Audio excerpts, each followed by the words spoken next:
Welcome, ladies and gentlemen, to Gen FC. Today we have Mateo Stickler, a friend of the house, and welcome, Mateo. Thank you for coming. No, thank you. Thank you very much. It's a pleasure to be here, and I'm ready to get started.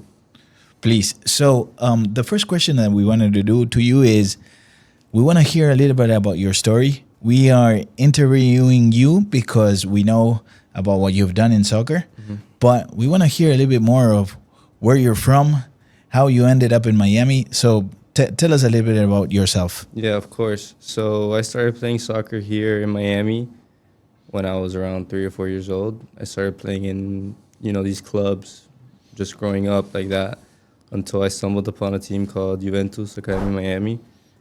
From there on, I played a couple of years. Sorry, why did you start playing so early?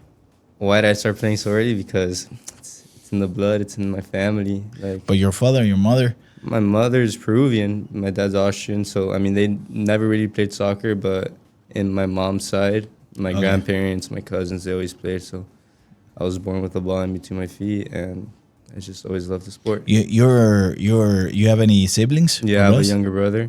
He also plays soccer right now. He's 16 years old. Nice. So you started playing in Atletum, Juventus. Sorry. Yeah, before it was Atletum, it was just club. It was Juventus. Okay. I started playing until U15, so I was 14 years old. 15 years old. So I was pretty young, and I got the opportunity to go to Italy, do some tryouts, and when was that? When I was 15. So 2019, before COVID happened. So a couple months before COVID. But before we get into that, when was the moment that you said, "Man, I'm good at this"? Do you remember at all or no? Myself, I don't. I would like to think I'm pretty humble. So I would. That's never, important. That's important in a player. I think it's one of the most important aspects of a player. So, like you said, I would never think of that myself. But you could tell if there's a player that's a little bit better than anyone else. And there was a lot of great players around me too. I can't say I was. That's a very good academy. Yeah, it was. We had a really good team. We won states one year. Oof, and we went to regionals. We had a really good team. A lot of players are now playing D1, or there's a few in Italy or in Europe. So we had really good players. Nice. So you started pretty early at Juventus. Who took you there? Your father? Your mother? So the owner of Juventus, Stefano Leda, that's his name. He's an Italian. He was Italian, and he grew up in Italy. He played Italian soccer, so he had a few connections. Okay. And he wanted to take me there. He wanted me to try out for a few teams. In Italy? Yeah, in Italy. At what age, man? 15. Man, that's pretty early. Yeah, it was. I didn't know what I was getting myself into. But it was a very cool experience for someone from Miami, growing up in Miami, being able to participate in trainings and games with first division Italian teams. It's a dream come true. Did you see a very big difference between? Yeah. Huge difference. First division teams in Italy, at my age, it's completely different than. But what's different there? Technical level, the way they think, how fast they play. Physicality is a thing or no? Yes, also. They're very physical. But mostly I would just say technical. Like every player was super sharp. Every touch was sharp. The way they moved, it looked professional, like a first team team, but it was just U15s. So it was like a complete difference. I had to get accustomed to it right away, because they would put you in these rondos, and then you would just be in the middle every time because you weren't able to do 2-3 passes in a row. So it helped me a lot as a player. And tell us a little bit of what position do you normally play, or where did you start in the field? I started off as a winger, more of an attacking player. 7, you mean, or 11? 7, 11, both sides. Okay. Are you a lefty? No, I'm a righty. Right. Okay. So more as a left, but I would also play on the right. And you can say my biggest trait when I was young was my speed. Okay. So I was technical, but not as technical as I am now, I would say. So I was more of a winger when I was younger. But we'll talk about it later. But playing in Italy and growing older, I started they started putting me more back, so I started becoming a wing back. So now I'm a wing back, so Okay. I have more defensive role too, but I still attack, and I like playing a lot inside. So I like coming inside. So you play on the right, probably, Right now, and yeah, on the right. I would like to play on the but right, but I can also play on the left. I've played on the left multiple times. and you're fast. Yeah, Okay. And so I heard Peruvian. Peruvian, I heard Austrian, Austrian. and the US. and American. Yes. Well, what is the ranking there for you? My parents would kill me if I say that. I can't. I would say American first, Okay.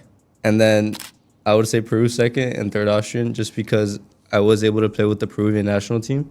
Okay. So I'm not against that because Austria is playing Argentina. Yeah, in the World Cup. Cup. I know that. Hopefully Austria wins. But No, I'm kidding. I'm kidding. Man. But no, yeah, I would rank Peru second because they were able to give me the opportunity to play a couple matches with the national team in the U20. So yeah, that's why I would rank Peru second. Nice. So that's quite of an experience going to Europe. Yeah. I don't think there are many players from the US that ended up in Europe, and not from Miami. Would you say that folks that have the experience in Europe early in their careers get to know each other? For example, do you know other players coming from Miami that have been in Europe, or not really? Yeah, I mean, if I know them, it's because I knew them beforehand. So I knew them growing up, maybe. But I did meet a few players that not came prominently from Miami, but from across the U.S. I did meet them. There was a few played in my team, or I played against them, and I was able to build relationships because it's different, coming from the States or from another country that's not Europe. You grow a different bond with the other people, man. Because you're not from Italy, you're not from Spain. You stay in touch with any one of those, or no? Of course, yeah. Yeah. Of course. Benja Kremaski is He's in Parma right now, yeah. And who I would you played say against is your him growing buddy, up. man? Huh? Who's your buddy then that has been there? I have a buddy right now. He's in America, in Miami, because he's injured. But his name's Angel. Okay. He also plays in Italy. Nice. And I mean, I played with him growing up. I started playing with him when I was 3 years old, growing up until I was 15, 16. Then he came to Italy. We're not in the same team, so we always stay in touch. When he's here, we always hang out. So he's one of my good friends that plays in Italy, I would say. Nice. And would you say that if you had to say which is the best academy in Miami, besides Juventus Athletum? I mean, I would have to say realistically it would be Inter because of the possibilities they're able to give you from the MLS side and college. Obviously, there's all these different cases with different clubs who maybe have contacts somewhere else in South America or in Europe. So I'll change the question. Which is the biggest rival of Athletum? Which is the team that you want to win against? I would say Inter. Inter? Yeah, I would say Okay. Inter. And after that? I don't know. No other rivals? I don't know and a lot of MLS teams right now. I mean, college. No, I mean like any other academy that you grew up playing. I grew up playing Kendall. Okay. Rush. Okay. Kendall was, when I was growing up, Inter wasn't a thing yet. Yeah. So it was, Weston was a very big one. Yeah. Weston, Kendall, these were the top clubs in Miami. And do you know those guys or no? Yeah. Any players? Yeah, of course. I have a few people in my team right now in FIU that are from Weston. I know a lot of players from Kendall. So Nice. I mean, We're going to get there into the chapter of FIU, Mhm. which I think is super important. And that achievement that you got, I think Yeah. is big. And for the most part, is one of the biggest goals that a bunch of players have yeah, in getting those kind of scholarships. of course. But before we talk about that, which is your idol player? Which is the player that you would say, hey, I want to be like this guy? I mean, my favorite player is Messi. Messi. Messi. Okay. I know he's not. I mean, no one plays like Messi. No, it's very It's complicated. impossible to try to copy what he does, but favorite player to watch is Messi. To Okay. follow also Messi. Like, I really like Messi a lot. I would say my favorite player that plays in my position would be Dumfries from Inter. Okay. I like him a lot. I like the way he played against Barcelona in the semifinal last year in the Champions League. He's very defensive and but also attacking minded player. So I just try to follow my game. And what is your team? Your soccer team? If you had to pick one all around the globe. If I had to pick one, I would say Chelsea. Chelsea. Just because Okay. I was born in London. Oh, I was I born see. next to the stadium in Chelsea. Nice. So I have that familiar thing. Do you like English football? Yes, I do. Yeah. I was watching the Manchester City Arsenal game yesterday. Yeah, you think nowadays that's the best tournament in the world?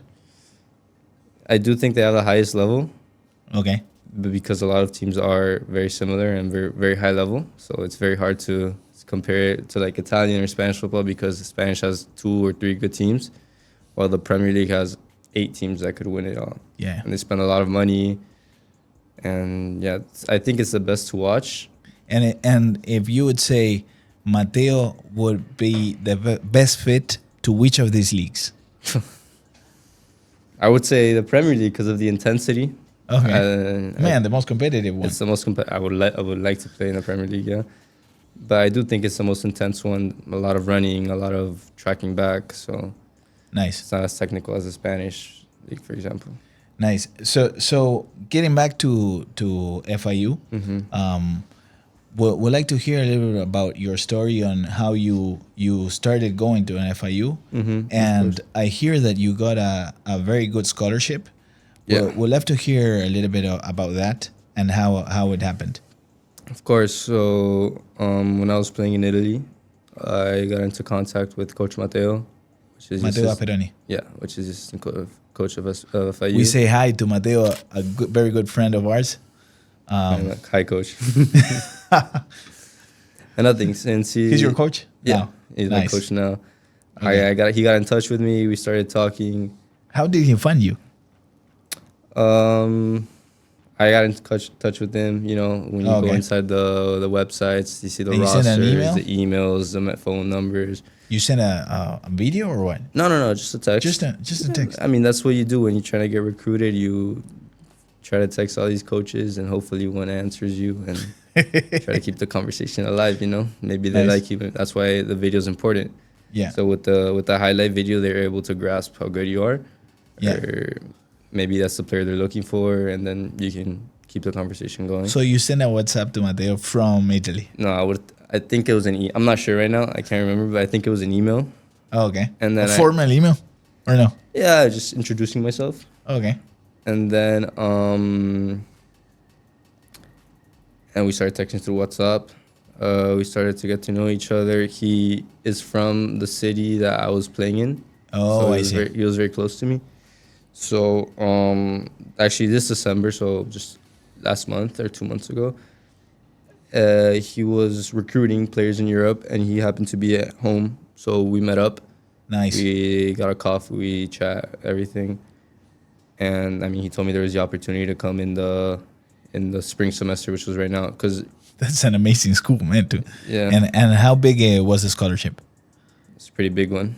Oh, I mean, yeah. I'm a Florida resident, so Nice, man. it helps me out. It helps some. Man, it helps me FIU out is a a lot. great school to be. Yeah, I know. And I'm very happy to be there. I mean, I've been there for 2 or 3 weeks, and I'm super pleased. I love the campus, the people. It's very nice. nice. And let me ask you something. If you had to compare university soccer with European soccer, how would you say is kind of the level? Is it a big difference? No, it's very similar, actually. Very similar. Yeah. I've been hearing that university soccer is growing so much in the competitiveness, specifically in this country, and being part of that pathway right now is being also in the eyes of the MLS clubs. Of course. I mean,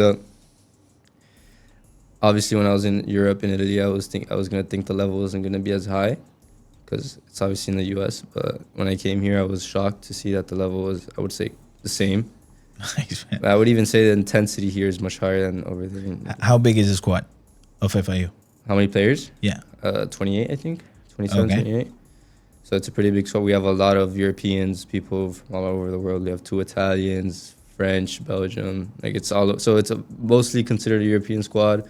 So the squad is very good. Obviously, we have players that grew up playing football in Europe. Yeah. So obviously the level is very high.